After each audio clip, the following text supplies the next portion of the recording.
Hello, everybody. Welcome to the 132nd episode. How is that possible? Of Real Hawk Talk. This is Brian Nemhauser at Hawk Blogger on Twitter. Happy to be here tonight. Happy to be Wednesday in the holiday season. Lots to look forward to. Lots to say goodbye to. And we've got a championship game coming up here. A division title on the line on Sunday. That's fun. That's a fun thing to be able to look forward to against a rival. Not as hated as the 49ers, because, I mean, you can't hate anything more than you can hate the 49ers. But the Rams have been actually a tougher team for the Seahawks to play, and it's fitting that that's the team that's in front of the Seahawks and standing in their way of winning another NFC West crown. So gonna get all into it, including some of the other news that isn't as jolly, but we will talk about it all. First person I want to bring in is Dayna O'Gorman at Dayna OG on Twitter. Dayna, we've missed you. How are you doing? I'm doing pretty good, thanks. I would say I was sad I missed, last week's, but everyone was so grumpy. So I'm kind of glad that I'm back and hopefully can bring a little levity to the conversation. Well, yeah, I think there's a number of people that wish you had found your way onto the show this past Sunday. But yeah, I mean, I don't know that we're gonna get deep into that, but it is always fascinating. People are looking for different things in their Seahawks coverage, and some people want to hear the optimism and the just aspects of joy and happiness that go along with winning and being in the playoffs and all those good things. And other folks really appreciate raw, authentic emotion, whatever that might be, and it matches there. So we hope and try to bring all of that to folks. Next person we'll bring in, speaking of the wide range of emotions, is Nathan Ernst at Nathan E11. One of the most effusive, emotionally volatile people. Upbeat, optimistic. Yep, that's me. How you doing, man? Pretty good. How are you? I'm good. I'm really good. Yeah, I'm excited. I'm on break from work for like a week and a half. Like, yeah, I'm pretty happy about the state of thing. You know what else I'm happy about? Don't know if it's gonna work out. It didn't work out this past weekend, but my buddy that I share season tickets with, I've not seen him for months. We have not obviously gone to games. We'll talk about this a little bit later and how the season's been a little different, but we've both been pretty careful, and he's hopefully going to come over this Sunday and watch the game, which would be really fun. Awesome. We've been both really careful. Hopefully that's not a stupid thing to do, but I'm really looking forward to it if it works out. I think you're okay to have small, controlled bubbles as long as people are being smart about it. Yeah. He actually is going to be in a bubble. I'm going to zip him into one. Even better. Perfect. Yeah. Giant hamster wheel. There will be just enough air to last long enough for the Seahawks to make him pass out before the oxygen does. Oh, man, that should just be what you do with all your guests. Like, all right, everybody, you're coming over for 2 hours, and if you overstay, that's it for you. God, that's a great idea. I've actually seen those outside of restaurants. People are like zipping into these plastic bubbles. And I can't imagine that is more COVID friendly. Like I saw that too, it's Brian. Like a hermetically sealed container that someone's going to be breathing in for how long? And then you're going to put someone else in there. So that's so funny you mentioned that, because I was reading an article about that like a week ago. They're really popular in Europe. But so everybody thought that it would like limit exposure from the outside. But it turns out that, when you're in a group of like 6 or more people in close contact, in close quarters, the chances are one of them has COVID. So the confined quarters make it actually very counterintuitive. You're like hotboxing COVID. Like, I can't imagine. It's not great. Idea. I think it started out actually as like a trendy, like rich person thing of we're going to eat food outside when it's cold in like warm plastic bubbles. And then it turned into a COVID mitigation strategy and did quite the opposite. Oh, you gotta love the human race. That voice, you should know it by now. That is Evan Hill at Evan NSEA on Twitter. What's going on, man? I hear you're heavy into the liquids already. Yeah, I figure we're close to Christmas. Cheers, brothers and sisters. Happy holidays. I'm glad you could join us tonight. I know, what is it? We're one day away from Christmas Eve. So, anybody who takes the time to listen to our show one day before Christmas Eve, we appreciate them. So Absolutely. The only thing I do have to say is, Nathan, I'm surprised you showed tonight, despite your Twitter comments. What were his Twitter comments? I don't really follow Nathan on Twitter. Yeah, Nathan's an asshole, so that's not surprising. Sure. It turns out I'm not actually scared of you, so here I am. Okay. Yeah. Okay. Got it. Sorry. So speaking of Twitter, so we're not going to talk a lot about the Washington game. I think we can come back to it as we choose to. And Dayna, you got the least opportunity to talk about it, so feel free to. What Washington game? To violate that never happened. Order. Okay. I want to talk about positive things. We're going to talk a little bit about the Washington game because you provoked me, you little ass. So I will say that I went the farther I've gotten from that game, the better I feel about it. I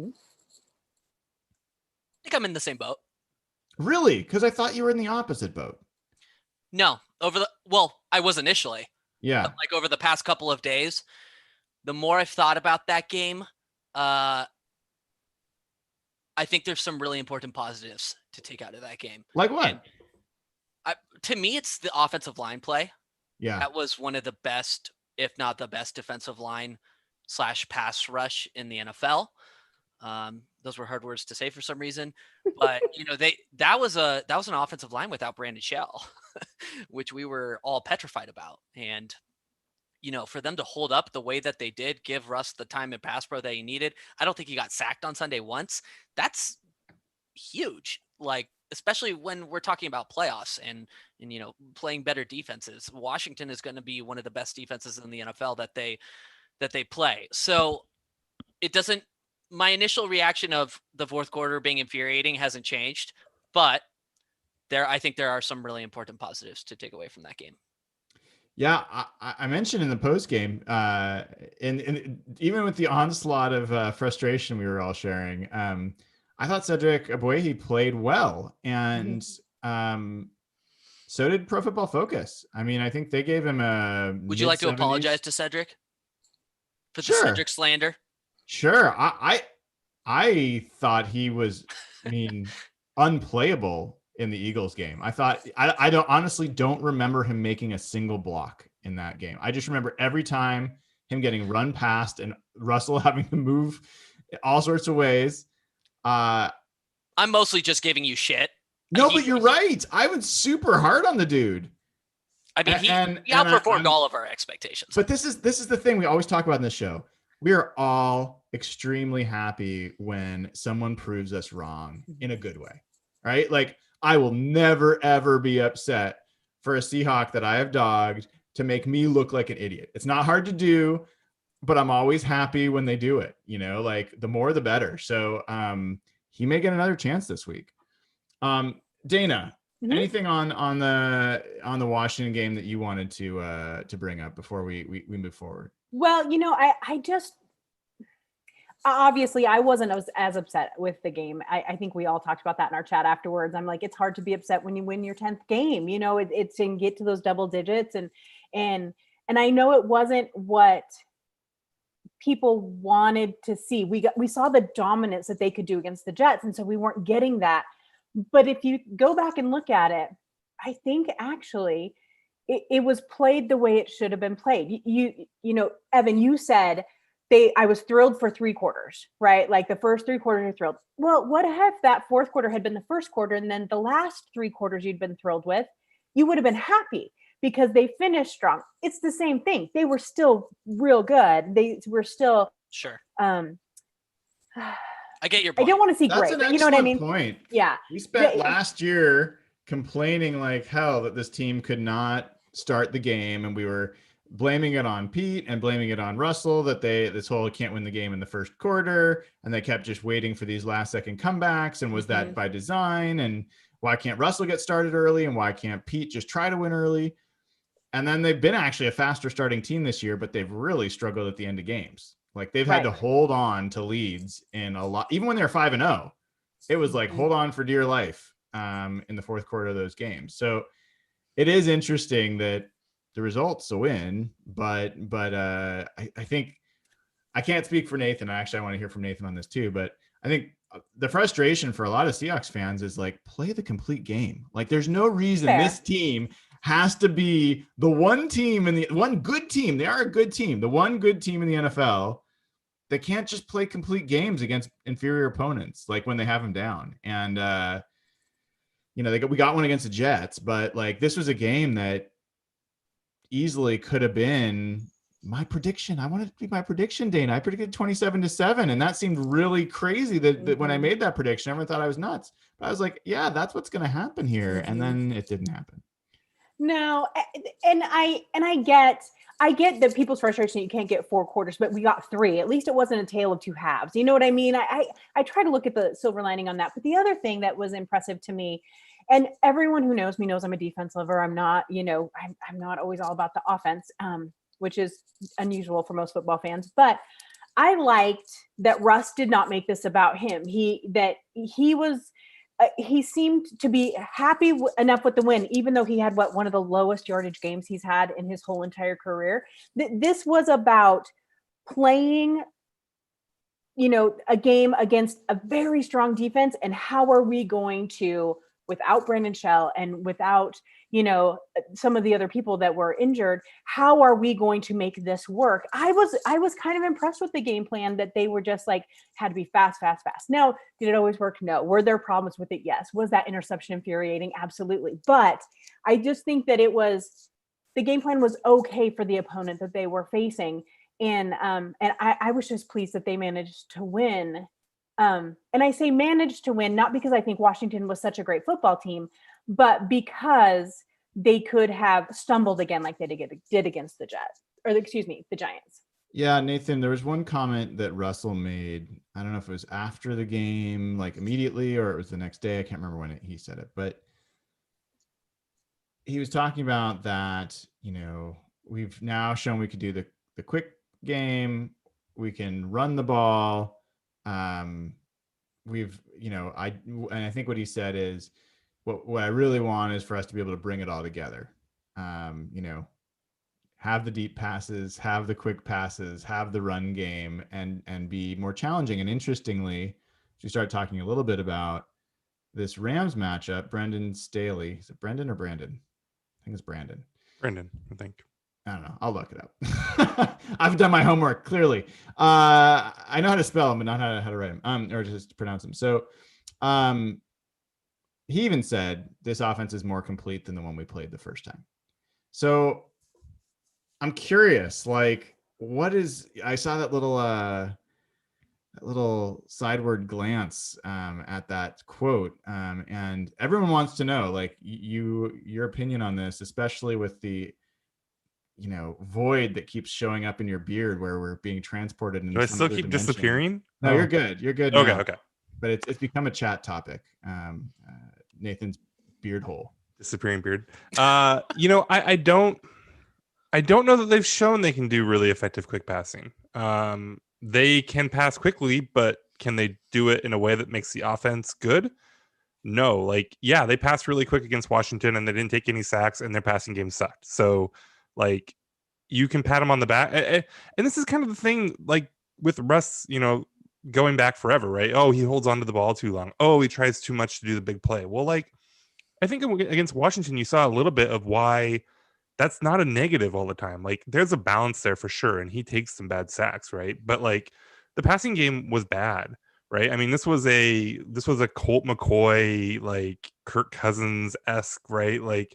It wasn't good, passing for 4.5 yards per attempt, 121 yards, it's just not very effective. And so I don't know that they've shown that they can pass quickly well. I do think his overall sentiment, though, is right. They need to bring it all together. They can clearly do short stuff, They need to mesh that in with the more effective, the bigger play stuff, right? Pushing the ball downfield, the stuff that they've been good at for a long time. And their running game is at a point now where it's actually super effective. So if they can figure out anything on offense in the passing game, they could potentially be a very good offense again. But yes, we just haven't seen that for weeks now. Really, that's the promise. I would present the Jets game, even the Jets defense as it is, as an evidence of them doing quick passing well and being effective with it. It would be harder to make that case if the Rams hadn't just struggled to score against that same defense when you put 40 points up. So I agree. While the Washington game was not the game to crow about quick passing being effective, but it is another piece. And the way it looks like they've got their hot read, first down kind of offensive game plan that they're just using for every single down and every single situation. So it feels like this portion of what should be an offensive package that they're kind of making a whole game plan. And we'll see. We'll talk. I mean, Pete is like a pig in slop right now, so he's pretty happy about that. But we'll talk more about that. Let's talk about this Rams game, though. I mean, this is the game. This is the game to focus on. There's a lot going on, both sides of the ball for both teams. And Dayna, let's start by doing this. I think you obviously for our turf cover more than just the Seahawks, and I think that there's some stuff around the Rams and the Rams coverage that you'd shared with us. I think it'd be interesting to share with the audience. Why don't you take it from there? You bet. So I covered the NFC, the entire NFC West and the AFC West. And so I feel like I'm very lucky in the fact that I have a lot of diversity in my timeline, and I read a lot about a lot of different teams. And I ran across this day, although I will say when I was reposting the Pro Bowl, from each team who made the Pro Bowl, and I posted the Cardinals one, I got an immediate response that said, "Dayna, is that a cry for help? Did someone kidnap you?" Because I put the Arizona Cardinals out there. I thought that was real funny. So thanks for that. But so anyway, there was an article written today. And so it's from Fansided. It's the Ram site on Fansided, which actually is a really good Twitter feed. If you guys ever decide you want to go check them out, they are pretty level-headed guys. I enjoy them. This is not an invitation for our listeners to go troll them, because I really do enjoy their stuff. So please don't go do that. But so that's interesting. 49ers fans. Yeah, fair. That's fair. Then go right ahead for that one. But so anyway, they put out an article today. It was titled "The LA Rams defense is the Oz Tin Man. It never replaced its heart." And so if you go through the entire article, it just kind of gives information about how they just feel like they're hull. But this was what I found so interesting. It says the LA Rams are now discovering the same ailment that has affected many other NFL teams this year. The team's roster is slowly depleting. A siphoning of talent that has been compensated with almost no response. A slow drip-drop leak that left unattended empties the pool, or perhaps more akin to the Wizard of Oz, a tin man, a tough metal character on the exterior who was hollow on the inside, as he did not have a heart. And the whole article goes on, and I won't read you the whole thing. I just really found it interesting. If you read it, they are starting to realize the flaws in their team, which is rare in the NFC West. That's just not the mojo of the fans here. And I thought that was interesting, because if you read that article and a couple of the comments and some of the things, other articles today, they are as nervous to play Seattle as Seattle fans are to play the Rams, for the same reason. I think they see each other's strengths. They know how these two teams play each other, and they are now not near as confident as they were. A loss to the Jets will do that to you. So I get it a little bit. But at the same time, I think that there was a lot of valid arguments in there that Seattle, outside of the fan bubble, is still considered a pretty dominant team, especially within this division. And so I just found it really interesting that while we talk about, the Rams, and we lament and Sean McVay and all that other good stuff, that they feel a lot of that too for Seattle. That's interesting. Mm-hmm. Evan, I mean, I look at that Rams defense I don't see any hollow aspect to it. I mean, and they're pretty healthy too. I mean, they've lost Taylor Rapp and Micah Kaiser. Those are the two guys. And from what I've seen, you talk to Rams fans and you look at PFF, the guys that have replaced them, Troy Reeder and Nick Scott, played pretty good. In fact, some people think that when Micah Kaiser comes back, that he should lose his starting job. So, like, do you see like weakness in that Rams defense? Not in their defense. My concern is not let me rephrase, sorry. All of my concerns and anxiety around the Rams is with their defense. I'm not scared of Jared Goff. I'm not scared of their offensive line. I'm not even scared of their receivers. I'm really not. Like Cooper Kupp, the other one, I forget his name. I'm just not, they're good slot receivers, but they're not super impressive. The Rams, they're a really strong defense. Like they're number, I think, 4 in defensive DVOA when it comes to pass defense, number 7 when it comes to run defense. Aaron Donald is having a monster year. He leads the league in sacks. I'm pretty sure he's at like 12.5. Jalen Ramsey has been an absolute monster for them. The biggest concern to me is Russell has really struggled against elite secondaries this year. And the Rams were one of those teams. So we'll see what happens, but that defense is of major concern. Let me do this. Yeah, the article just disagrees with you. Yeah, It's so very Dayna, interesting. you know the article well. We're going to do this. We're going to play a little game. We are all Los Angeles Rams fans for the next 5 to 10 minutes. Well, I know you've been a Sean McGenius fan for a while. I know for some of you, this will be easier than others. And Dayna, we're going to start with you on this, and then Nathan will come to you next. You're a Rams fan. You desperately want the Rams to win the division. What are you worried about in this game? In the entire game or on their defensive side? The entire game? Yeah, well, like you're a Rams fan. What is keeping you up at night about this game? You guys are not going to like my answer to this, but Russell Wilson should make everyone nervous because we know any given day he can just light the whole place up. You know what I mean? I know you guys have been real down on him lately, but he's still Russell Wilson. So we have to keep that in mind. So that's a given. I think after watching last night's game, and I was telling Nathan before we started recording that I actually just tonight sat down and rewatched the Jets Rams game to kind of just get a feel of that. And if I'm a Rams fan, I'm scared to death of my line and my quarterback against Seattle's line, their linebackers, and then Jamal Adams. I think that and of course Dunlap, because he is my favorite player right now. So I think that's what it's got to be. It's got to be they've got to be afraid of Russell Wilson and then afraid of their own quarterback at the same time. Nathan, longtime Rams fan, back to the Dickerson days. Sure. I mean, like, Eric Dickerson. I think what was the quarterback back then? I've got his picture in my head, but I can't remember. Anyway, what about this game makes you nervous as a Rams fan? I mean, yeah, Russ. Chris Carson. No, probably not. I mean, I'm probably worried about my own team. I mean, they just lost to the Jets, so that would be worrying me as a Rams fan. And Jared Goff is my quarterback. That would just be a constant state of terror for me. And I mean, the Seahawks, I mean, they're disappointing right now, but they're a quality team, right? Like whatever is going on with them, they're not the Jets. I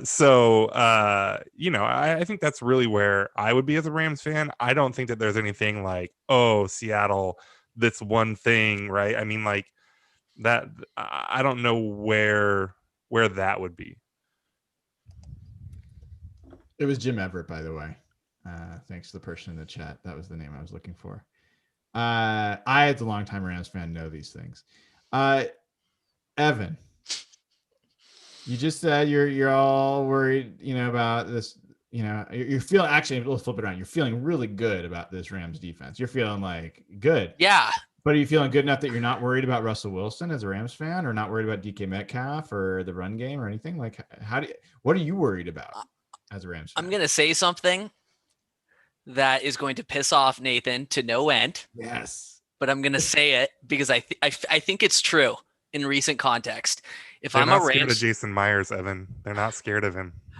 61-yard field goal, baby. Last time they hey, played. it's been like multiple years since he missed a field goal, bitch. So, I am more worried about Chris Carson than I am Russell Wilson in this game. Wow. Do you think that's how Rams fans feel? No, How because other they've been Rams burned by Russell in the past, but they're not watching the games Seahawks games every week, and they haven't seen how Russell has performed over the last 6 to 7 weeks. It's no secret. I think all the advanced analytics said it. Seattle's run game was far more effective than their passing game last week. Chris Carson was excellent.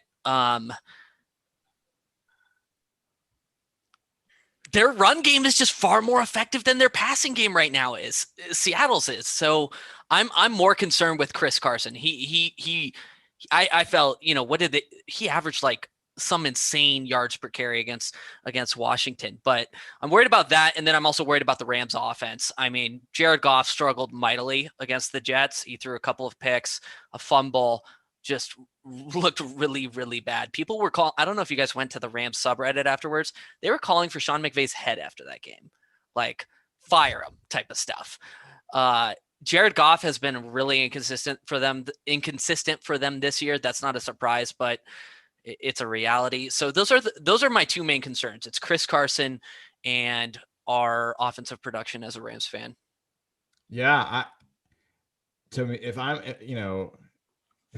as a Rams fan, I would be most concerned about the Seahawks pass rush.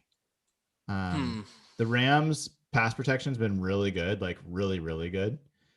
But the Seahawks pass rush has been, if not the best in the NFL, top 5 in the NFL for the last 6-7 weeks. And Jared Goff, when he's under pressure, is one of the worst quarterbacks in the NFL. Unlike Russell, who actually remains a relatively functional quarterback when he's under pressure, Jared Goff basically rolls up in a ball in the fetal position. But before he does it, he throws the ball to the other team or fumbles it. Like, he is awful. His passer rating when under pressure, 45.6. 45.6. This is a really bad quarterback when things don't go well. He can be an excellent quarterback when they do. So that's the main thing, because as a Rams fan, I'm feeling like, yeah, our defense does pretty well against everybody, but our offense, and I know this from both watching and talking to other Rams fans, they are sick of this offense standing in the way of what would be a potentially dominant team. And so, yeah, I think there's a lot of concern, and basically I think they sink or swim with the play of Jared Goff. And that's an unnerving thing. Now, did you guys watch the game at all? Not the full game. That game? No. So if you watch it, it was and to go along with your point, Brian, it was baffling to watch Jared Goff in the pocket. He could not settle for the life of him. Every single play, he'd go back and he's tapping. He never looked settled in the pocket. He never looked like he planted his feet. He looked completely lost half the time. And that's even when the line was holding pretty well for him. It just seemed like he was completely baffled by the defense he was looking at. And that was the Jets defense, which I'm not saying they're horrid, because of the two sides of the ball for the Jets, the defense I think is the better side, but he just looked completely lost. And I think it was one of you guys in the chat said that's how it's been for the last few weeks for him, that he has just been a disaster. Let me piggyback off that for a second. So on the flip side of the offense, their run game, at least per DVOA, is ranked number 1 in the NFL. Okay. That's their rushing offense. Cam Akers has been pretty good for them. And that's one injury we actually haven't talked about yet. Cam Akers is out this Sunday for the Rams. That could be potentially pivotal. Can I show you guys something really quick? Sure. So we're talking about the quarterbacks, and I just have to show this because this is this going to pain me? This is crazy to me. This is crazy to me. Like, Graph. and it might pain you, but let me share this for a second. So, are you guys seeing this? Oh God. So this is a site from Ben Baldwin for folks who haven't seen it. Really great if you want to see advanced stats, EPA, and those pieces. This is basically charting EPA per play on the vertical axis and completion percentage above expected on the horizontal. Honestly, I kind of throw this one out a little bit. I know there's stats that say that basically does this person complete throws that are really tough to complete? Like, and Russell historically is really strong on that front. Look at these two. And this is since the two last played. This since the teams played. So this is just week 11 onward. This is not for the full season. Jared Goff and Russell Wilson have essentially been the same quarterback. So have Taysom Hill and Russell Wilson. Yeah, right. Like that's not good. Kirk Cousins has been better. Yep. I mean, cheer for Kirk Cousins this week. We need his help. but like,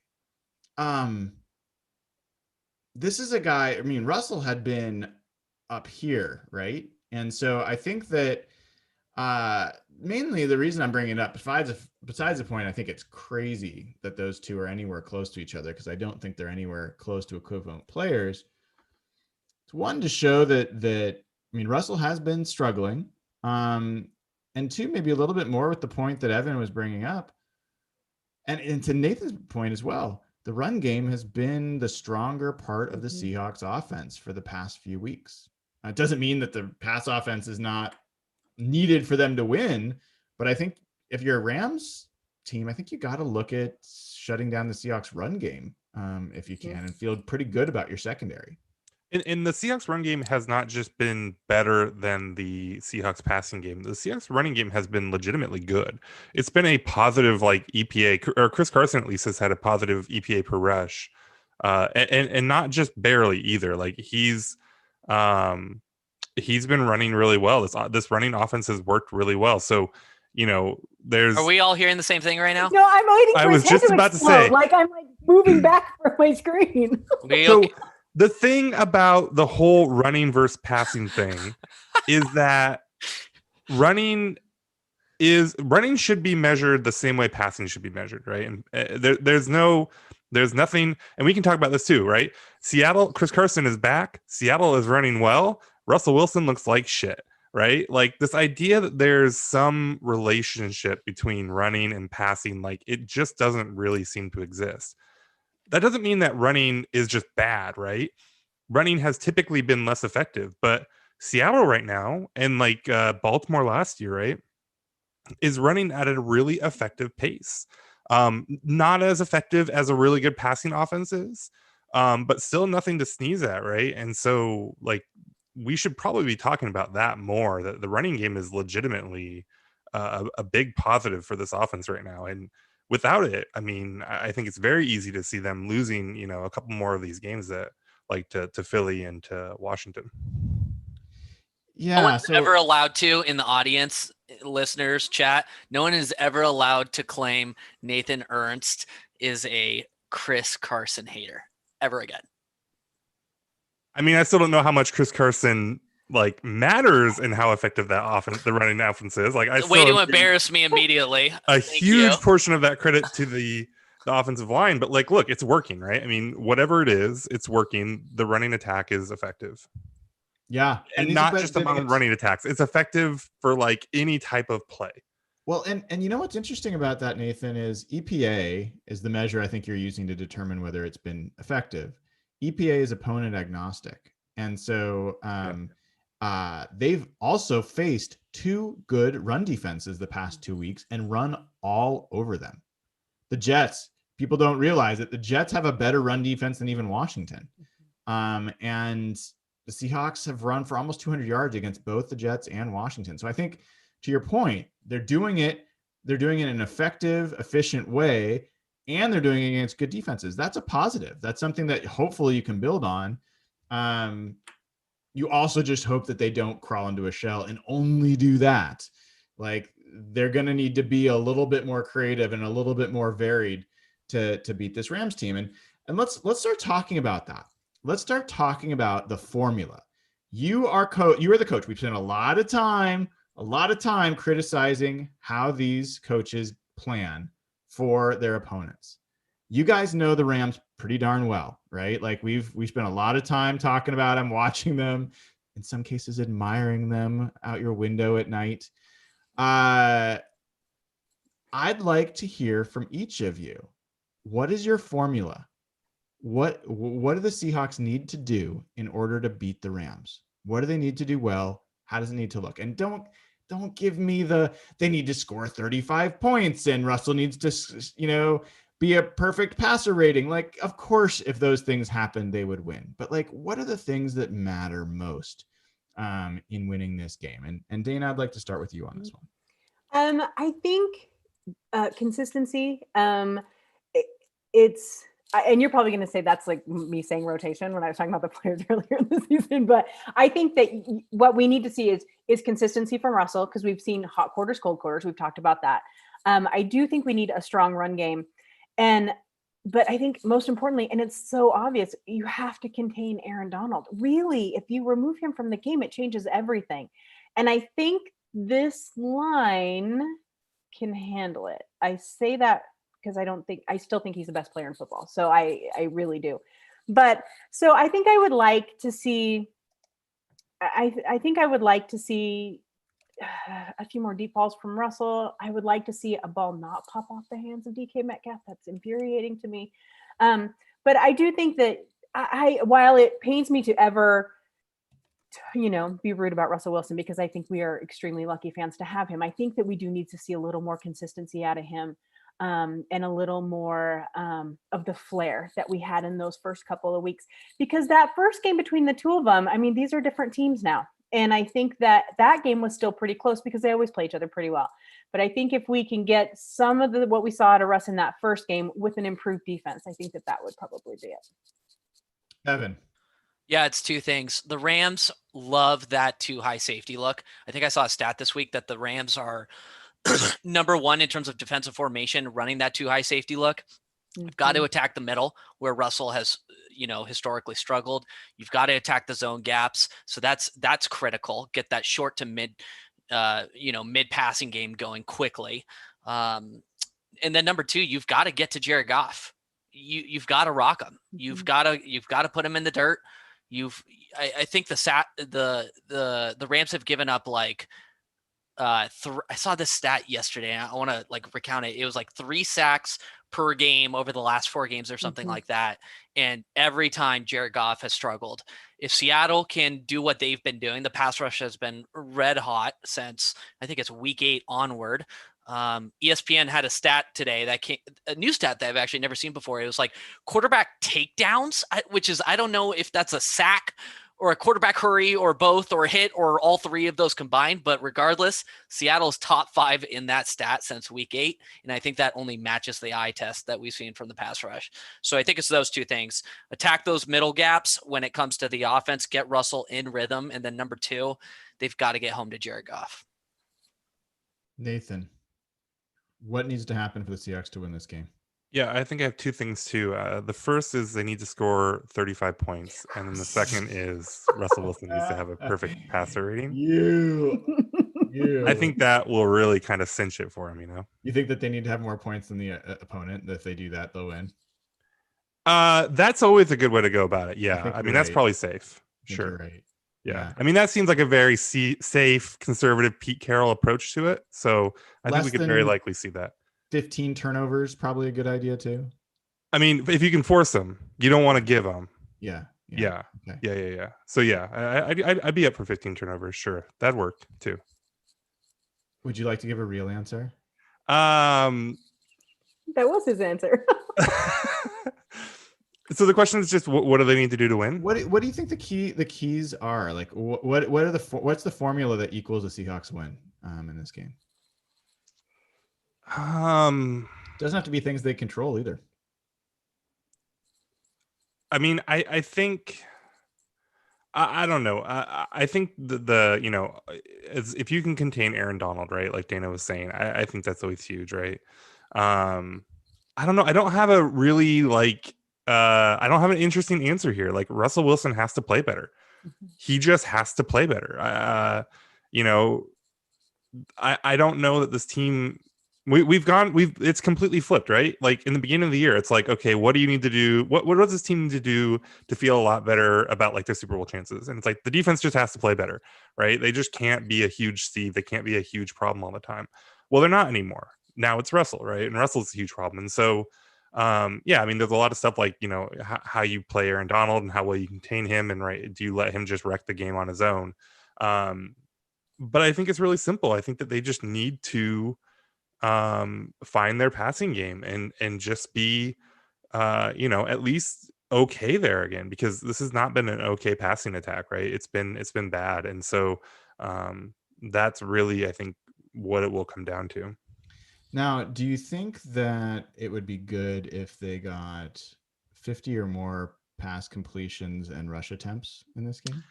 Well, Washington, I think, hit that mark last week and did not win. So that feels like just a coin toss. Fascinating. So yeah, I agree with a lot of what the ones that you guys brought up. I'd build on it a little bit here. So first thing, I joked about turnovers a little bit, but I think turnovers are absolutely massive in this game. And the Seahawks, I believe, are -5 in turnover plus minus in the last like 6 weeks, 7 weeks, something like that. Like they have been giving the ball away and not taking it away enough. And so in this game, and if I had to just pick one, it is don't turn the ball over. Don't give the ball away. And so for better, for worse, Russell Wilson has been the source of almost all of the Seahawks turnovers this year. And that's somewhat typical for a quarterback, obviously, from an interception perspective. But Russell generally has been one of the least intercepted quarterbacks in the NFL. That hasn't been true this year. He's actually one of the most intercepted quarterbacks in the NFL from a percentage of attempts perspective. That can't happen. And this, I would argue that his last game against the Rams was maybe his most egregiously bad in terms of decision making. That play where he had potentially a touchdown if he ran, at least a first down, and decided to throw across the field to get picked off by like that. I don't know if you guys remember, the score was 17-10 at that point. Mm-hmm. The Rams were just up by a touchdown. Like that was a massive, massive play. And he just boned it. Like, I mean, there's no reason for that. And it's not something that's a kind of play that like Johnny Manziel would make, like you're just like, idiot. That's not who Russell Wilson is. So like, that can't happen. And even Derek and I were talking about this a little bit on chat this week. Everyone was saying that pick this week against Washington, that was a fluky play. It's not really Russell's fault. It's not Russell's fault, but he had multiple decisions he could make on that play. He could have thrown it earlier in the pocket.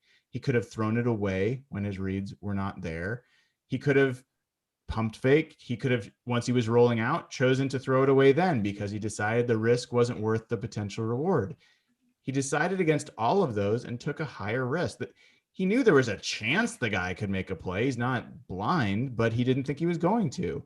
So he's making decisions that aren't, the calculation in his brain about the risk versus reward just has been a little bit off. So I think turnovers are the number one thing here. And the number two thing is Jared Goff. If Jared Goff comes into this game and he looks comfortable and is completing his passes, he's hitting those slant routes. He's like the intermediate 15 to 25 yard guy. Like if he's hitting in that range and he looks comfortable, the Seahawks have not proven that they can beat this team when Jared Goff is playing like that. And they haven't proven that they can keep him from playing like that. So I think those are the two things to me that are really going to determine this. So I think don't turn the ball over. If you can manage to get zero turnovers, the Rams guys and gal, they've had a turnover in every single game this year. Their offense has turned the ball over at least once in every single game. So I think there's good reason to think that they might have another in this game. And if you can control the ball on your side, I think that gives the Seahawks a really decent shot to win. Evan, you look like you had something you were going to say. No, I'm just fascinated by what you were saying. I'm sure. It's a rare occurrence. So I know, right? Well,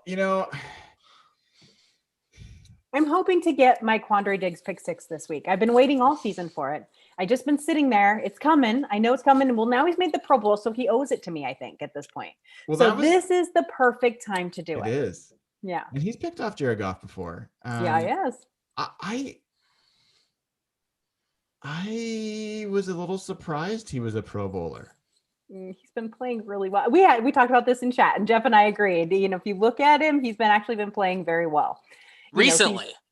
Well, for like the last 6 games, he's actually played pretty well. And so I don't know. I'm not really surprised. I also think that, as we talked about, the Pro Bowl is often a bit of a popularity contest, which I think most people understand and that sort of thing. But I think that the nice thing about Diggs is we saw the impact he made so quickly when he first joined the team. Mm-hmm. And that now with Dunlap being who he is and Jamal Adams being who he is, maybe that it's getting muddled a little bit, but I still think that he's playing real well. Yeah, it's interesting because you say it is a popularity contest in many cases. Sure. Yeah. I haven't thought of Quandre Diggs as being like the people's champ. I think Seahawks I don't know if most NFL fans even know who he is. Yeah, I think Seahawks. He talks a lot of shit on Twitter, especially to Tyler Lockett, and it is amazing. Yeah, he actually might have the best Twitter game outside of DK Metcalf on the Seahawks. Yeah. Any other Pro Bowl thoughts? Seahawks have 7 Pro Bowlers, and you could really argue that they should have a couple more. And at least Dixon and Myers have really strong. Was it Tyler Ott that got into the Pro Bowl? Tyler Ott got in. So was he the one that we saw his ass in the locker room? I think it ended up being confirmed that was Ott. Yeah. I just had a flashback to that. Let's not talk about our private chats. Yeah. No, that was huge on Seahawks Twitter a couple of years ago. Yeah. So here, if I can just interject about the Pro Bowl a little bit. So I've been lucky enough to cover the Pro Bowl the last 2 years. I've gone down to Orlando and really had a great time down there. And I know that, the Pro Bowl is considered a joke and everything, but I get to be there for the whole week of practices. And I know that monetarily, contracts, Hall of Fame, that stuff, the Pro Bowls really do matter to these players, but I think they have a really good time too. And so the fact, I know that they have a really good time. I interviewed and they love being there. It's a lot of fun. I'm interested though. I was going to ask you guys this in chat, but I'm going to ask you guys now. So they changed the format this year, obviously. There's not going to be a game. They're not the 1 year Seattle has 7 players to go and I won't get to go interview them. But I think that, they're doing all these virtuals and there's Madden and there's games and there's this and there's that, and all that stuff. And I'm curious if you think people will actually tune in more for that than they do for the actual game, because it's going to be a lot more interactive friendly. I mean, the fans won't get to go watch practices, which they get to do now. But I think the players are going to have a lot of fun with it because it's all virtual, it's safe, but it's also games and everything will be on the television all the time. I don't know. I think that there could be a change in the Pro Bowl in the future because of what happened with COVID this year. Brian, I feel like you have just a huge boomer take you're dying to let loose here. I'm no boomer. I'm old. You were given the heartburn face and everything. God, it's disgusting. I think it's just funny. I was basically going to say, I can't speak for other fans, but if I'm any indication of whatever generation, I'd like to think Gen X. But I don't watch the Pro Bowl, and I might tune into this. So I don't think I'll watch it. I won't DVR it and I won't make sure I'm there for it. But if I happen to be home and it happens to be on, I will probably turn it on for a little bit and see just for the novel aspect if it's entertaining. Yeah, I'm the same way. Like, I'm not going to go out of my way. I never watched the Pro Bowl or anything like that. And I'm not going to go out of my way to watch. No, I'm not going to go out of my way to watch this either. But anything that gives the players more of a chance to kind of bring out their personality, take their helmets off and be people and get to know them that way, to me, that is much more compelling. Right. And so, hopefully they do it real well and it's interesting and you do get that aspect from it, and then hopefully they'll continue aspects of it at least, right? In the future. I think that's one thing, because if you're there during the week and during practices and at the ball, you get to see so much of the personality of players, even the fans who line the field, because they spend so little time actually practicing and they're just wandering around and they're signing stuff and they're laughing. And that is the first time I ever saw Russell Wilson start throwing to Adam Thielen. And I was like, how do we get Adam Thielen in Seattle? Because those were the nicest balls I've ever seen. They were having so much fun, but they have such a good time. So I think you're right. The personality aspect, if you're there for the Pro Bowl, you get to see, but on television, of course, you don't see any of it. So it could be a lot of fun this year. All right. But Michael Dixon and Jason Myers should both be there. Yeah. That was for you, Evan. It's hard. Hey, Evan, out of curiosity, so Jason Myers doesn't make the Pro Bowl. I know you're heartbroken. Young Ho Koo does make the Pro Bowl. Do you happen to know off the top of your head how much that Pro Bowl kicker is making? I can't tell if this is a trick question, but I can look and I'll have an answer for you in about 10 seconds. Okay. Yeah. Why don't you do some homework on that and just see how much less Seattle could have spent on a kicker to get a Pro Bowl performance out of it? The website's bugging out, 400 timeout. Yeah, it's not working. Atlanta signed into a 2-year, $1.3 million deal last year. So like less than half of what Myers makes every year, right? Yeah. Jason Myers is a god, Evan. Don't let that go. Hold it tight. You got it. It just sounds like Nathan hates successful people, and when they make a lot of money, he gets upset at them. So I just like my team to be fiscally responsible. That's all. That's it. It's a good time to remind folks, if you haven't already, smash that like button, the thumbs up on the video, and subscribe. Click the little bell to get notified when we go live. We're heading into the playoff season. There will be playoffs.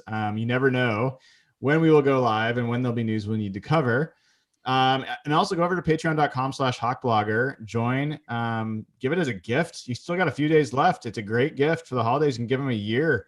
It's only like $5 to get in. So it's super affordable to get right into our Slack channel. And one of the things that we went live on, guys, that we got new news on today was we were excited when Josh Gordon was reinstated. We're all excited about that. And I don't know that our expectations were like out of whack with what it meant, but it's like, hey, David Moore has been kind of lately, and Josh Gordon is pretty talented. That would be kind of nice to spice up the offense. And then we find out today he had a setback with substance of some sort, and don't know. He will not be playing this week. He's not even allowed to practice this week, but that's as much as we know. So, Dayna, I'm curious. I heard Pete Carroll's press conference. I think you did as well. What was your interpretation of how Pete talked about? We'll have to revisit this next week. What do you think that meant? So I've heard some conflicting reports. I've heard that he is once again banned from the NFL, can't come back. But obviously that's not true, because then Pete said he can still do workouts and go to team meetings. He's still part of the team.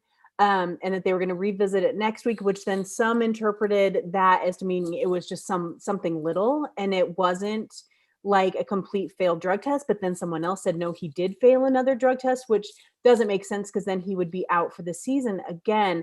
So I think there's some conflicting information there. But what we know is that we don't know, and that it seems that Seattle is not giving up on Josh Gordon at all.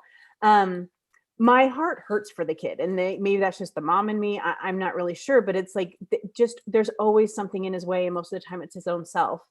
But until we know more, until we know really what it is the fact that he just will not be playing. I don't know, maybe we'll get him back for the playoffs. I don't know if they get it figured out, but it seems very odd to me. the NFL let him go through all these motions and let him get completely ready to play, and then for the team to announce he was going to play, and then today on Wednesday say that he wasn't going to be available. As far as letting the Seahawks cut a player to add him to the roster, Yeah, there's something off there. Where's the order of operations here? Mhm. It seems weird. I mean, I don't want to take the attention away from Josh Gordon. Clearly still has a problem, not a shock. Maybe. I gotta say, if it's for weed, I'm like, come on. Like, they've made that not a big deal. If it's for something else, then whatever. But even if it is for weed, like, dude, you have to pass one test. Just get your job done. I don't know. Evan or Nathan, if you guys had anything else before we take some patron questions on the Josh Gordon news. Just bummed and really sad about it. Obviously football comes second here. The only comment that really just sort of threw me into confusion was the Pete Carroll comment of we're going to reevaluate this next week, because you would think if he failed a test, would he not be immediately suspended again? So is it possible that it was a false positive test? I'm completely speculating here. I have no idea. What sort, I guess my question is, what situation had to have occurred for the NFL to uninstate him conditionally and also give Pete Carroll, the sort of not confidence, but willingness to say, we'll look at it next week? That just seems super weird to me. I'll tell you, my interpretation listening to Pete is that he basically kept saying over and over again that he cannot comment on this situation. And I think there's a better than even chance when he was saying, we'll look at this again next week, was we're not going to talk about it anymore this week. We're not going to have any more information. It could be. And so I think there is some hope that he said that, but I think there's just as much chance that he was just basically saying, you'll get the news next week, not now. And so I'm not holding out a bunch of hope, but it's super disappointing. I really was looking forward to seeing him play, Nathan. If you have any comments before you kick us off some patron questions, feel free. No, not really. I mean, I think, hopefully he gets right. Hopefully he gets a chance to play again. That's all bummer. But yeah, I mean, I don't know what the right expectation is for Josh Gordon. I think it's probably not very high, from what he can contribute to this team. But I think that the team needs, some help at that position right now. I mean, they're really running with two guys, and it's kind of questionable how healthy Lockett is. So I think he could have potentially made an impact here. So obviously, you want the guy's personal life, whatever it might be, and just him being able to work and get back on the field and earn a living and all that. That stuff comes first. But yeah, it's a bummer for the team too. I want to say one more thing though, if you guys don't mind if I add this. If we do find out it's something stupid, like if it's just weed or some procedural crap, and they kept him off the field for that, but Antonio Brown is still playing, I will loudly lose my shit on Twitter. I'm not going to lie, because it's just infuriating that a kid like that, who is, in his own way, but something as simple as weed, that's the one of the few areas in the NFL that I have a major problem with. Yeah, that was my immediate reaction too when the news first broke. And I think the thing that does give me hope is that clearly something that the Seahawks were so confident in this that they cut a player, right? So that's so bizarre. And if it does come out that it's something small, the NFL almost feels like who knows right now. I mean, the guy has failed a lot of drug tests, right? He has a problem in that respect, and so it's very possible that he just messed up again, right? But the NFL seems to be behaving kind of questionably on this whole thing. I don't know. Agreed. All right, Nathan, can you hit us with some patron questions for our lovely patrons over in the Slack channel? Sure. So we didn't prepare. So the first one I'm going to throw out here and let you guys marinate on it for a minute. It's from Stensig. It's kind of creative. I kind of like it. 'Tis the season for giving. So if you could pick a player or coach, oh my gosh, can't talk. If you could pick a player or coach on the team and give them a gift, what would it be and why? Super Bowl ring not included. So think on that for a minute. Okay. Brian, this one's for you because I think you've maybe put the most thought into this, but Dayna, I'm kind of interested in your thoughts on this as well. From Braxton Kendall, obviously a lot of logistical changes that have happened in the NFL due to COVID. What changes, if any, would you like to see carried over into next season, assuming COVID's no longer an issue at that point? For me, the big thing is the IR changes. Great one. That's been great, I think. You said logistical, so that threw me. But yes, there's rule changes. I don't know if that counts or not. Yeah. I don't know if there's anything else that I can think of that should carry over, but getting players, freeing up roster spots and be able to bring players back quickly when they're healthy, I think that's just good for the league and the quality of play and everything. Yeah, did they alter practice squad? They expanded it as well. Yeah, and you can have vets on the practice squad and stuff, right? They did that with snacks for a while. Is that just COVID specific, or is that expected? Because I mean, that to me is hell yeah. I think that's been really interesting to see how teams have used the practice squad. And it's worked well for the whole league. It's not like it benefited just one team. It's worked well for everyone. I think that's a good one. I kind of like this one just came out this week with the hiring of coaches, where they are allowing coaches to be interviewed, even if their season isn't done yet. They've altered how the teams. And I always thought that was interesting because sometimes the best coaches are assistants that are on a Super Bowl team, and so they get pushed back to the end and they can't interview. Teams can still say no at that point, but I think a lot of teams would allow that. So I think that was kind of a logical addition too. Okay, Evan, I got one here for you. Michael Dixon, this is from Z-Ray. Michael Dixon just won his second NFC Special Teams Player of the Week this season. If you could choose to keep only one, would you choose Michael Dixon or Jason Myers? Jason Myers, without a doubt. His job is way more difficult. Is there any other opposing viewpoints on that one? Anybody else feel strongly? Did you expect a different anscer? I mean, Michael Dixon is way more valuable. He's way more valuable. Way more valuable. Dixon is way more valuable and better. Yeah. How's he way more valuable? He's not scoring points. Oh, Evan. And hey, Mr. Analytics, football teams should rarely be punting, right? So his position should be fairly unimportant. Yeah, right? But what we have in the way of puntalytics, they love Michael Dixon, and they generally show punters to be pretty valuable. Even though you should be punting much less than teams do, you still punt, and the field position changes you get are Seahawks important. could sign John Ryan tomorrow, and he would be 75% of what Michael Dixon is. Oh, come on. That's not insane.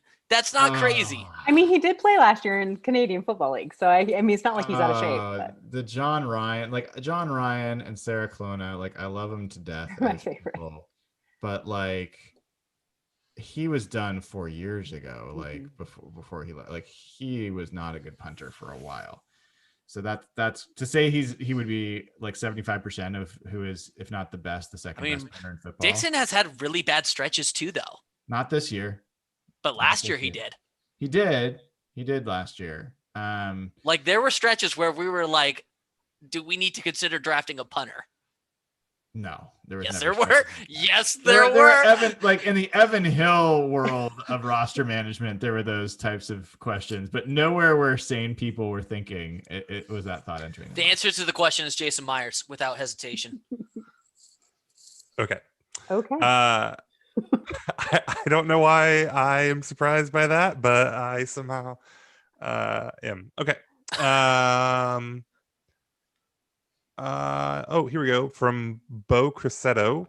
Wants to know, now that we've seen the Hawks offense pass really well in the early season and run really well in the last few weeks, what does an ideal offensive game plan look like against the Rams, in your opinion? I think we've kind of touched on this a little bit. I don't know if we've talked about it directly, but Brian, what do you actually, we're talking about run pass splits here, I suppose, primarily. What do you want to see Seattle do? against the Rams this week. Yeah, before I answer that, I need to make one more comment about Michael Dixon. One of the things that makes him better than Jason Myers is the fact that the YouTube chat almost always censors out any comment that has the word Dixon in it. That alone makes him more valuable than Jason Myers. But do you get nothing? Is it just Michael and then a bunch of stars, or is it Michael 4 stars it and shows then it is Sun? held for review a lot of times. Oh, Especially when they write something like Big Dixon Energy, that specifically always gets held. But yeah, I and there goes a couple more. I saw that too. The chat, you want to know a way to make Brian laugh at any moment during a show? Just make a super fucking dirty joke in the chat. Automatic 100% hit rate every single time. I am a 12-year-old boy. What kind of offensive game plan? This has got to be the game where they. Can I answer this one and the question about what we want to give because it's related? Yeah. Okay. So the present I would want to give is I would want to give yoga lessons. Not myself. I would not want to be the instructor. I would want to gift yoga lessons to Brian Schottenheimer so that he can be more flexible in the games. Well done. Like, this is the game to come out with what I don't care if they come out deciding, you know what? I would actually love for them to come out first play of the game, throw a slant and go. Throw a sluggo, DK Metcalf on Jalen Ramsey and test him deep. Do it right away. I'm fine with that. I'm fine with them testing deep. But then if it's not working, like mix in some short plays, mix in some screens, run the ball. Like, I want to see them utilize the weapons they've got and find the weaknesses in the defense. And, maybe that's not exactly the answer this person Bo is looking for, but I don't think there's one way that they need to attack this defense. I really don't. I think they just need to find what's working and not just stick with what's not. Dayna, I assume that you want to see him come out and like wing T, run 95% of the time, right? I'm thinking 95-5 is probably the most logical here. Right. No, 60-40 split, easy. No, I think Brian is absolutely right. But I will say this, they need to see what works per quarter instead of waiting forever. At the end of each quarter, what worked? Let's change it up. And let's not wait, because I will still never forget him saying, we didn't adjust early enough. Right. That's your job. I know what gift I would give. Yeah, I have a good gift too. Go ahead. Go for it, Evan. August 20th, 1920. The NFL was born. Since then, thousands upon thousands upon thousands of football games have been played. I would perform and initiate a deep dive analytical research into all the points that Andy Reid has scored in the first half of football games. I would then proceed to print out said box charts of those games going back however many years Andy Reid has coached. I would print out all those box charts and then I would mail them to Pete Carroll, showing all the times the Chiefs and Patrick Mahomes have won football games in the first and second quarter. They've come from behind a lot this year, right? Nope, that doesn't happen. Never. Not existed. Doesn't exist. Doesn't exist. Yeah. Chief fans can't remember any like momentous, like huge, Never memorable been intercepted either. Never. come from behinds or anything like that. That's never happened for them. Dayna, what do you got? Well, mine is not near as clever or as Evan or Brian's. I was just going to say, and this is just a softy thing, I would give KJ Wright a Pro Bowl. My heart just hurts for him when he was not given the Pro Bowl. He's only been once in his whole career, and I think that he deserves a little bit more. I know Bobby Wagner talked about it today, but honest to God, when I read that list, that was the first thing I thought of, that his best year of his career. And because of name recognition, which is all it comes down to, he did not get chosen. So I would give that to him. You know who? We won't go into a whole thing of snubs, but the Rams. I mean, the Rams only got two, and so did the Cardinals. players. They got Aaron Donald and Jalen Ramsey. Mm-hmm. Darius Williams, who's been better than Ramsey, did not make the Pro Bowl. Like, that's crazy to me. And I think only 2 rookies in the entire league made it this year, or some crazy low number like that. Yeah. It was a weird year for voting. All right. You got more for us, Nathan? That's all I got. All right. So, before we talk about predictions for this game, I do want to ask you guys. I was reflecting on this a little bit, and this might just be a me thing, and it's okay if this totally flops. I will enjoy just talking about it myself for a little bit. You guys know I got pretty frustrated with the team a few weeks ago. That has not gone away, but occurred to me over the last couple of weeks that one of the things that has made this season hard for me is the COVID stuff. Like my weekly routine, I don't go to games anymore. Like, I don't go to games. I don't go to pregame. I see one of my best friends every week for pregame. We get nachos, we get drinks, we have crazy conversations about all sorts of things. We watch the early games, and the game itself is like great, but it's not the only thing I look forward to every week. And it's not the only thing that I care about relative to football. I also at the games, I get to like find other random people that I've never met and high five them and hug them and do all sorts of crazy, like jumping around things. And like the experience of this season has just been muted for me. And so when you got that and you've got the team doing things that the Seahawks have done to us, they've done us dirty this year, then it's made it, I think, a little amplified for me. And I was just curious for each of you, like, how has this season been for you as a fan? COVID changes. Like, how has it been for you as a fan? And Evan, if you wouldn't mind, maybe lead us off. Absolutely do not start with me, actually. Let's start with Nathan. Nathan or Dayna, which one of you would like to start? I can go go ahead, first. Nathan. Okay. Yeah, go ahead. I have a similar thing. So me and my best friend, we hang out, every week and watch the game together, alternate houses and stuff. And so, obviously with COVID, I don't get to see him like at all now. Right. And so that sucks. And that makes the Sundays a little bit more painful that way. Like, oh, this is normally a time I would get to see people. Right. And so that part has sucked. And I think it's just taken my focus away a little bit. Like it's just a little bit hard to care about as much just with everything else going on. Right. So there's definitely that aspect of it. I would say though that like the silver lining I guess for me is my wife has kind of replaced my friend on that. And so we've been watching games a lot more together. She always kind of pays attention, but like this year I've noticed she's really gotten into like watching it, making it, and she's just gotten more into it. Right. And so that part's been really cool. So that's something that, we've never like really shared before, and we have that more than we have in the past. So obviously just tons of negatives with the COVID stuff, right? And football's kind of the least of a lot of it. But that aspect of it has been really cool for me. Yeah, Dayna, I drove into Seattle today for the first time. I honestly can't remember the last time I did it. It's been months. And I saw CenturyLink Field, or what is it now? Lumen Field. Lumen, yeah. For the first time in months. I was like, I'm used to driving past that on my way to work. And I think about it like before, like big weeks like this week, like when you're about to like have a division title on the line, and it kind of gets you excited. And it was like a foreign city practically now. For so sure. it's very odd. How has it changed for you? Well, it's different for me, I think, for you guys. So first of all, Nathan, there's a great t-shirt out there. It's a Seahawks logo. Underneath of it says, "I married into this." I got one for my husband, and he wore it when we went to the Saints game against Seattle over Halloween a few years ago, and everyone loved it. So you need to get her one of those shirts for sure, because I'm the football fan in our family. And so, we're kind of in that same boat. So here's the difference. I live in Kansas City. I haven't lived in Seattle for 20 years now.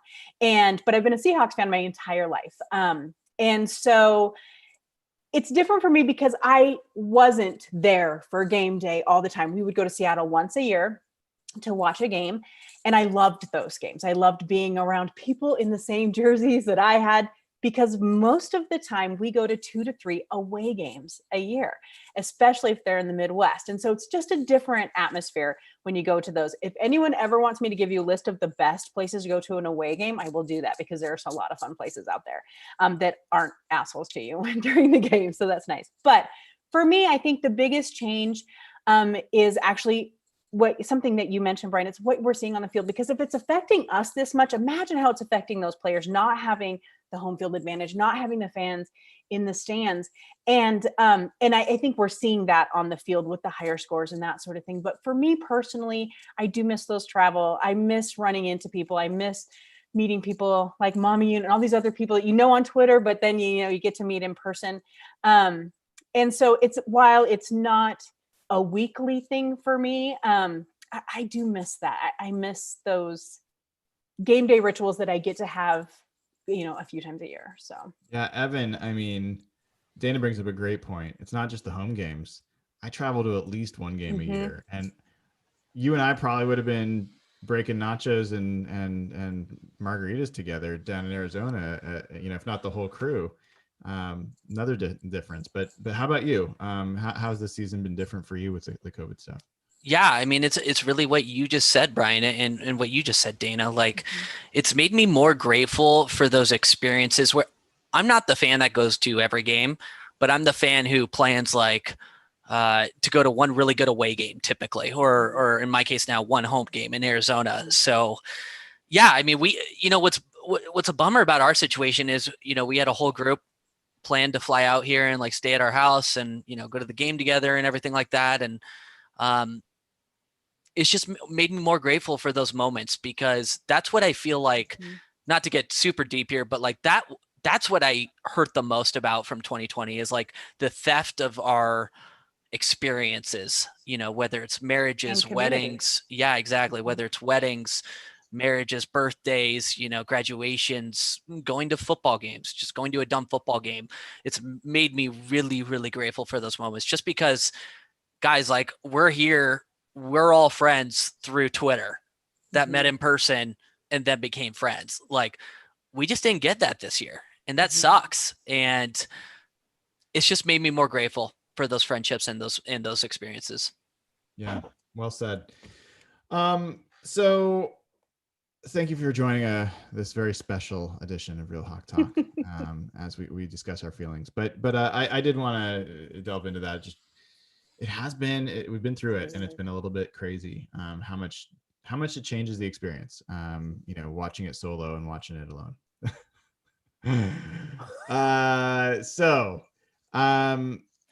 I was gonna get us right into predictions. Can I ask one more question about this game? Yep. Evan, can you handle one more question before we get into predictions? I have not been able to sleep like for a week straight. So I've been up to like 2 a.m. every night. So I am. Yeah. Oh, good. It's going great. I'm glad for you about that. So this is going to be a tough one. I think we would all agree that Sean McVay has an advantage over Ken Norton Jr. And that I think we would all agree that Staley has an advantage over Schottenheimer. I don't know. But my question for this group is, of those two matchups, those coaching matchups, which is more likely that Ken Norton is going to outcoach his counterpart, his opponent, or that Brian Schottenheimer is going to outcoach his? Which do you think is more likely? And Nathan, I'm going to start with you. And you have to pick one.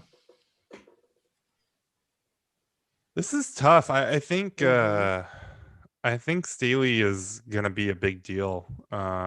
So like obviously, I think the obvious one is to say, Norton's gonna have a harder time with McVay. I'll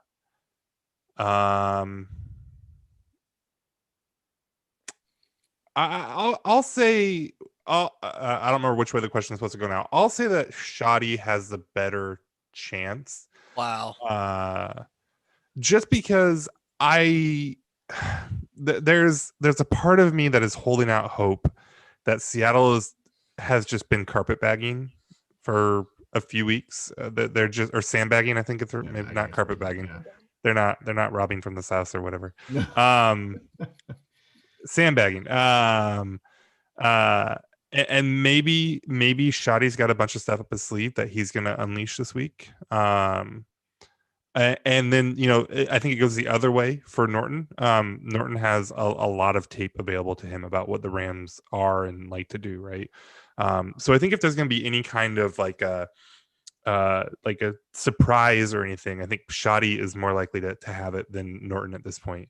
Yeah. I don't know if that made sense. I don't know. I think it's tough. It's pretty even for me. Yeah. Evan, I'm really surprised you didn't go with Ken Norton. Mm-hmm. Like I may have made both arguments there. I really don't know. I think you did that like big brain energy meme for a second. No, I don't think that was big brain. The defense has been playing really well. The Rams are without their starting running back. Would you be, let me pose you guys a question. Would you be shocked if the Seahawks defense held the Rams to 17 points or less on Sunday? Shocked? I wouldn't be shocked. No, would not be shocked. I'm almost expecting it. Mm-hmm. Frankly. I really am. I'm not scared of Jared Goff. I think this pass rush is coming alive at the perfect time.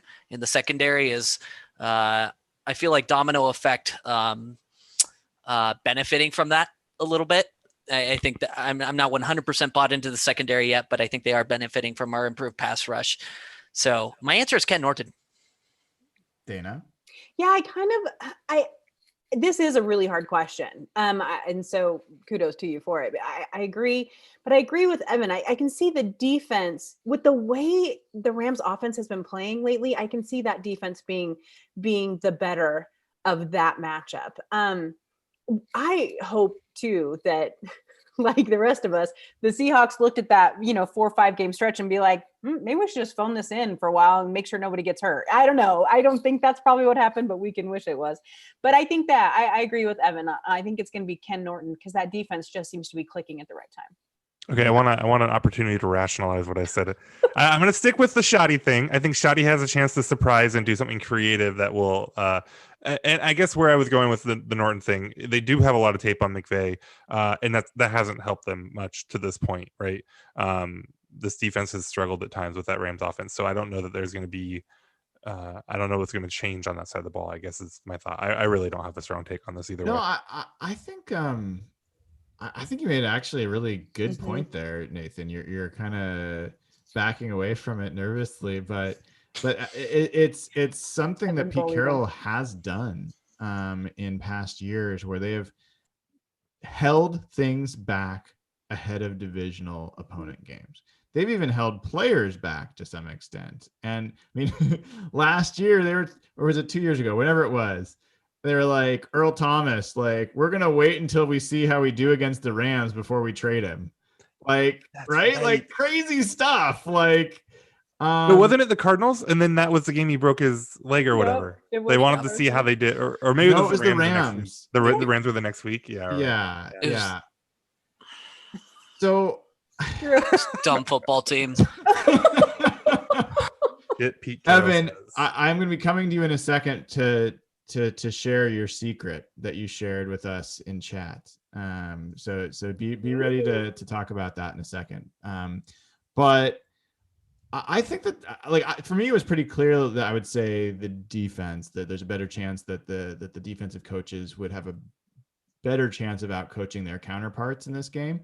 But I think you'd make a really good point. And I still think Shoddy's a better coach for sure than Ken Norton. And so he just has a much taller task, I think is the reality. And so, it would take a lot more. It would take, if he does, look, would you guys all agree?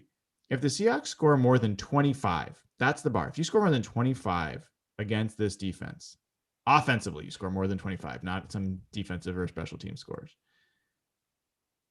That would be really impressive.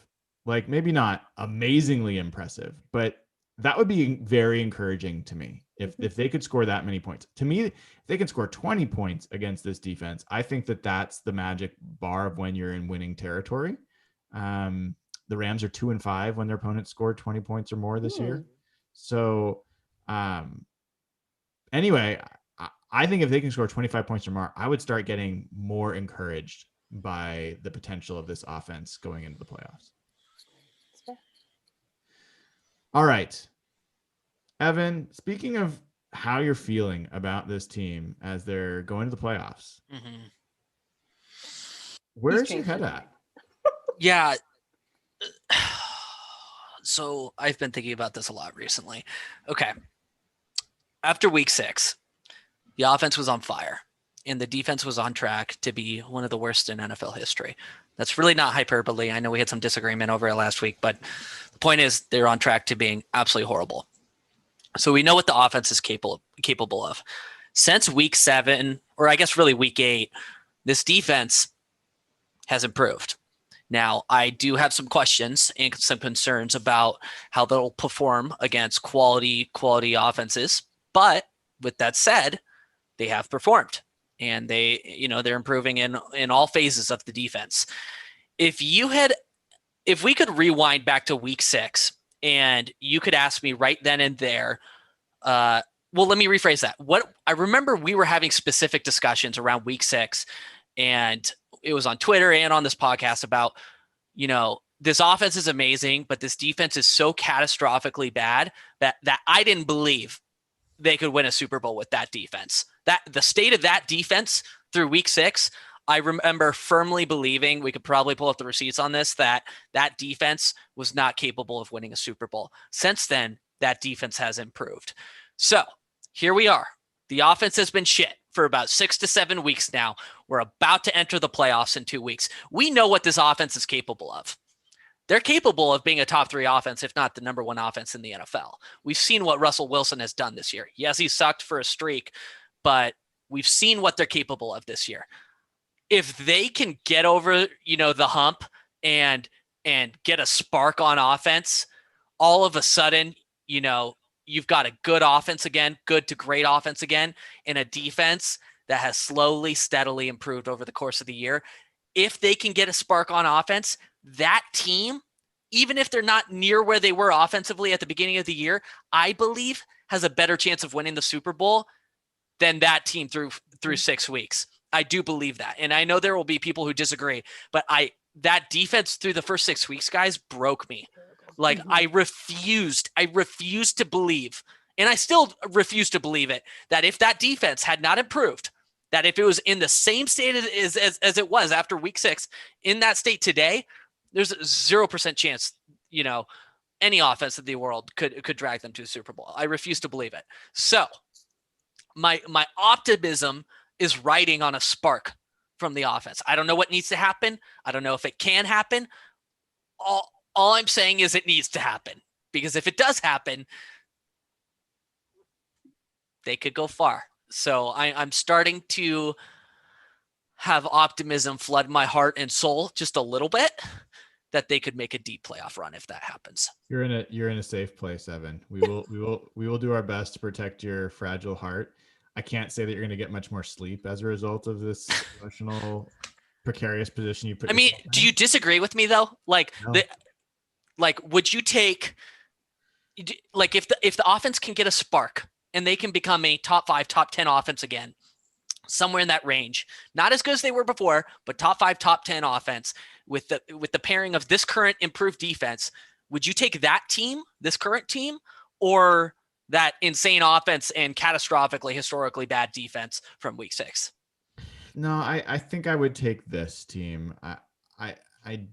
It's hard though. I mean, that offense was really good and won them every one of those games. So it's not as clear cut to me. Like, having an elite unit performing at their peak, I think, is a pretty useful thing to have. Let me dive a little bit deeper though. My whole thinking in this scenario, Wild Evan scenario, is that the Seahawks meet the Chiefs in the Super Bowl. Okay. And if that week 6 Seahawks team meets the Chiefs in the Super Bowl, I think they get blown out. I don't think they beat the Chiefs. But if they have a top, but if this team, a top 10 offense with a much improved defense, faces the Chiefs in the Super Bowl, I think they have a legit shot. Nathan, you're shaking your head. I think you have to score a lot of points to beat the Chiefs, right? In most cases. And I don't think this defense is suddenly good enough to think that you're going to hold the Chiefs down in a range where, 24 points is going to win you the game, right? Obviously, if you go back to the early season, that offense with this defense is better than that offense with that defense, because that defense was much worse, right? But I don't see this defense as so much better than it was that they still need like a regular MVP level performance from Russ in this passing game, Yes. right? Or whatever, however they get to that level of efficiency, right? I don't think that the offense can be that much worse with the improvements the defense has made. So to me, it's still really about getting back something near that level, right? Top 10 to me, offense isn't going to do it, right? You have to get top 5. You probably really need to be top 3 to be really serious about a Super Bowl still at this point with the way the defense is. That's interesting. I've changed my perspective a little bit on whether it's how, like, what ranking the offense or defense needs to be. For the offense, for me, I think they don't need to be the top. What they need is some repeatable, sustainable offense. If they can find they don't have bread and butter plays. Like, they had one earlier in the year, and they've had this same play for years where it's like a max protect. Russell like fakes a handoff and he rolls back and he looks deep, and it goes great for a few weeks, and it's Tyler Lockett and DK are catching deep balls, and then it just stops working if they keep running it. But that's the thing that's missing. Like, what is the set of 3 plays that the Seahawks can run when the game's on the line and you can count on it? And even the 2005 Seahawks team, like, if it was 3rd and 1, you knew what they were gonna do. Their opponent knew what they were gonna do, and it didn't friggin' matter. You're gonna run behind Walter Jones and Steve Hutchinson, and they were gonna get the yardage. And it was just, you had nothing you could do about it. And that's the thing. It's not necessarily even this big explosive stuff. It's like, to me, it should be like the slant to DK, or, Greg Olson's coming back this week. Maybe it's a seam route to whatever it is. Like, maybe it's swing passes to Carson or some running play. But I just don't think that they have that bedrock that they can return to week in, week out, regardless of opponent. And that's the thing I'm looking for from the offense, more than scoring a bunch of points. And I think that's part of why they just stall, is like they just keep floundering around trying to figure out something that'll work because they don't know who they are. I think that's really what it comes down to. People talk about identity. I think that's a little bit convenient of a term to throw around, that they don't know their identity. I think really what that means is they don't know they don't know what works consistently, and they don't return to it. Dayna, I'm sure you feel positive about how the team's doing heading into the playoffs. But I do, because that's what I do. But I also don't ever look at 10-win season in the mouth, gift horse in the mouth, you guys. I mean, I think that's the big part of it. But to your point, Brian, though, I was thinking, I have 2 points. The first one, to your point, I think that, like, those consistently, plays that come back and forth, I do think some of that has to do with injury. We have year after year where entire, groups go out. I mean, we lost every running back last year, so you can't have the consistency of Chris Carson on the 3-and-1 because he's not there all the time because he's always out. So I do think that happens to every team. So, I mean, I get it. You have to adjust to it. But at the same time, I think that does have something to do with it. My second point is, I love that you guys are talking about the Chiefs so stinking much. It makes me think you haven't watched them play lately. And I watch every one of their games because I love the Chiefs, but they are not this golden god either. If you've watched their games lately, they have been struggling too. That defense has really been struggling. They're letting teams stay in the game, and they're not winning until the 4th quarter either. And so while I think we all have these benchmarks of teams we want to be like, or want your team to be more like, more consistent, that sort of thing, I think we have to remember that the product that we have on the field, that Seattle has on the field, is something that other people envy too. And I think that's why I get to keep my positive attitude most of the time. But I will say this, and I have said it all from the get, the minute the playoffs start, it's all fresh again. Weird things happen in the playoff, and people sometimes look terrible and they go out in the first round, and sometimes they look great. And so I always get very optimistic coming to the playoffs because you truly never know what's going to happen. Okay, we are at that time. And we're going to do things a little bit different this week. We are going to both make our prediction about the score, and we are also going to pick one Seahawk player. Not named Russell Wilson, not named Bobby Wagner, arguably not named Jamal Adams, but like pick someone interesting. Show a little chutzpah, as my people like to say, that you think is going to surprise people in this game and from a Seahawks perspective and have a positive impact on the game. I'll go first to give you guys a chance to think a little bit.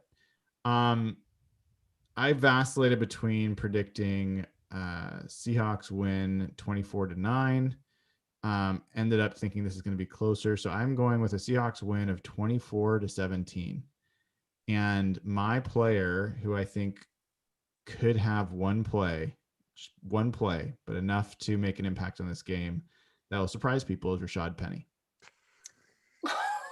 I don't know how I knew you were going there, but I knew you were going to do it. I guess it was the one play because the guy like maybe is good for one play, like maybe he busts loose and does something. Okay. I think there's a chance that, in his scant carries that he is going to break out. The way the Seahawks have been run blocking for two backs that are not big play backs. Chris Carson and Carlos Hyde are not big play backs. Carlos Hyde just ran 50 yards for a touchdown against a good run defense. So I think Rashad Penny, who, by the way, made Evan tattoo his nipples one of the last times he played against the Rams. He's had a little history against the Rams. I don't know why, like all this, like I was just hit with a flood of embarrassment with the fact that I own a Rashad Penny jersey just now. I know why. Like I years, know why you were hit with the flood of embarrassment. Years of shame and guilt suddenly just hit me. Yeah. And I don't know why. Just now. Strange. Yeah, well, that should happen far more often to you than it does to me. I love you, brother. Dayna. Well, I was going to say 24-17 Rashad Penny. So that's just a little annoying. Wait, So really? I would think, Really? seriously, I'm like, it's going to be 24-17. And I think Do Penny, that. and the reason I was going to pick Rashad Penny is because of his speed. And I think that is going to be a huge help against that defensive line. So if he gets rolling, Chris Carson's a different kind of running back. So he needs that speed sometimes. But I'll pick somebody else. So I'm going to say 20-27 just to keep it easy and fun. I don't think either team's going over 30 points in this one. I do think Seattle wins this game because I feel like the loss last year on that last game, and I think that sat with them. So I think they're going to really fight for the division this year. As for a player,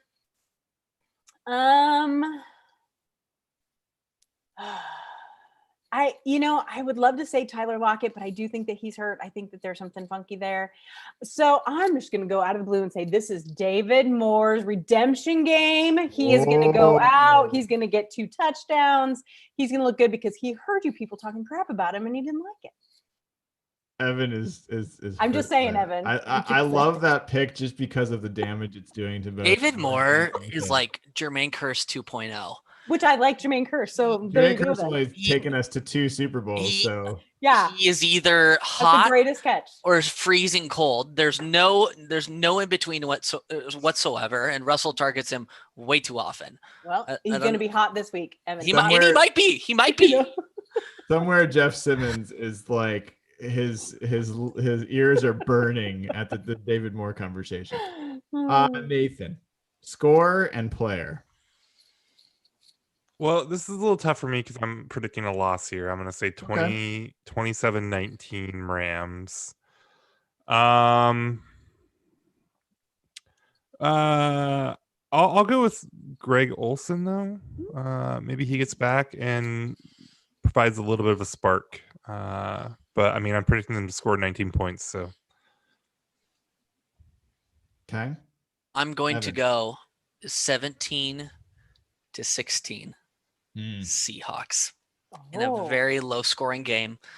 And I think DJ Reed has a defensive touchdown. I'm not saying it's a pick six. It could be a fumble recovery and a touchdown, but I think DJ Reed could have a really big game. I'm looking forward to this post-game show. I really am. I'm not from like a health perspective. We are going to learn a lot. We are going to learn a lot about this team this week. And we're going to learn about the defense, about the offense, about the coaching, about their opponent, about their ceiling. I think we're going to learn a lot this week. And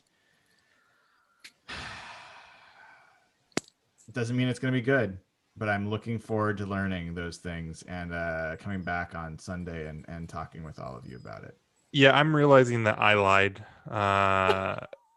last Sunday when we were talking about like because we were talking about whether the pod was too negative, the post game pod was too negative. A lot of people thought it was. And I think I had said that I was at the point where I'm kind of checked out on this team now. I kind of feel like I know what they are, that they're not going to win a Super Bowl. I don't really have hope in them winning a playoff game. And so I'm just going to enjoy the rest of these. I'm getting real stressed about this game. And Which means you care. You still care. You still believe. It means you still believe. If you're nervous. It means that, I do have hope. Mm-hmm. I do still have hope that this offense can get, because I think that if they can, win this game, and especially if they do it in any kind of convincing way, if the offense looks good, then that's a huge boon for that's great for them. That's a great omen for them. But yeah, I mean, I think that there is also the other way, right? Like if they, just lay another turd against this Rams team, I think there has to be some real serious questions. Yeah. Yeah, but then you just know what you are. Mm-hmm. But I'm talking about like it's over at that point. Oh, for sure. But I'm just talking about like Angels' wings and the halo, and you're floating away because it's over. Yeah, but then we get right back into like, okay, what do you do with this team in the future, right? Like the me comparing them to like the Memphis Grizzlies or the Portland Trailblazers of the NFL, right? So like, do you start to talk about big shakeups and stuff? So hopefully they win and we avoid all that and we can say, hey, look, the offense is back. They were sandbagging against some bad NFC and AFC East teams, and Super Bowl hopes are alive, but we'll see. Yeah, we will see. We will see. I will say the Rams, to me, the only team that is a tougher potential matchup in the playoffs, and to me it's maybe a toss-up, but I still give them the edge, is Green Bay. Mm-hmm. That's the only team that I think like, man, I'd probably give the Seahawks less of a chance of beating them than beating the Rams, but it's real close. And so if you win a game like this, I think you're basically making the statement that you can beat any team in the NFC. Because you're going to get the best. You're going to get the best of the Rams. Let's not kid around. This isn't going to be some like fluky win. The Rams just lost to the Jets. Any chance of the Rams being too high on themselves is over. They're going to be focused, out to prove themselves. You're going to get the best of this team from the coaches, from the players. They have the division title in line. They're going to have everything to play for. If you beat them in that situation, you have reason to feel like, okay, you're building something and there's reason to have hope. So who knows? It's going to be fun. I wish I could be watching it with all of you, but going to be excited to talk to you about it afterwards. And Can I just say one last thing? Yeah, absolutely. I am more excited about the Niners game than I am this Rams game. Oh, that's because you have a chance to win it. Let me tell you why. We're going to curb stomp the shit out of the Niners, and I can't fucking wait. I hate them. I hate their fans. I hate the faithful. I hate the bang, bang, wang gang. I hate all of them. They're horrible. They are. Yeah, it will be fun. It will be fun. Looking forward to getting through this one first. So if you haven't already, click subscribe, like. We're at like 91 likes, guys. Come on, 9 more. We're at 100. That'd be great. click the little bell to get notified when we go live. And subscribe over at patreon.com/hawkblogger. If you haven't already, subscribe on Spotify as well. So plenty of places to get the content as it comes out. And looking forward to this game. Looking forward to seeing you all Sunday. And until then, go Hawks. And